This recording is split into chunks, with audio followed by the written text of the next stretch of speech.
I remember, as if it were yesterday, my first visit to St Albans. It was 1978, and I come up from London to visit my brother, who just moved there with his family to work.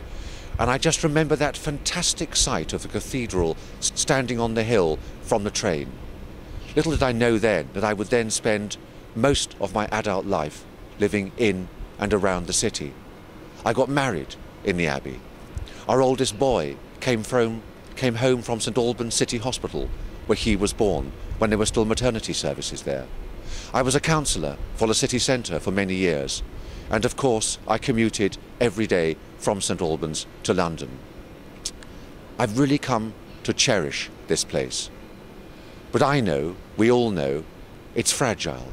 St Albans is fragile, the villages round it are fragile. They have to be protected. We have to stand up for them.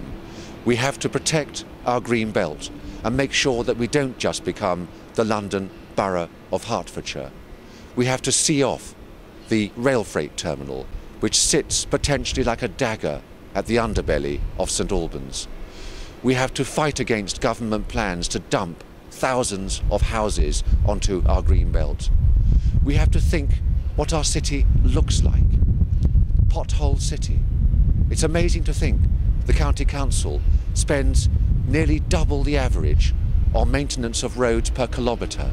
Where does the money go? Just look at our roads, look at our pavements. And we have to ask ourselves, if they can't even run the roads and pavements, how can they run the country? We have to stand up for rail commuters and the appalling deal they get from First Capital Connect and London Midland. And of course we have to keep on asking why faceless bureaucrats in London keep taking our local health services away. Now, I've visited personally over 10,000 houses across the constituency. There's hardly a road that I've not been in.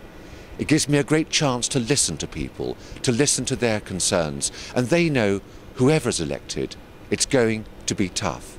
There are going to be public spending cuts, and for some people, tax rises.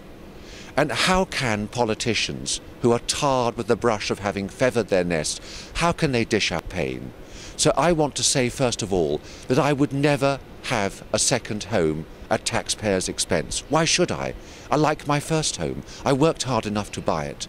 I want to sweep away all that net of allowances that have been used by MPs to pad their earnings. We need clean and transparent politics.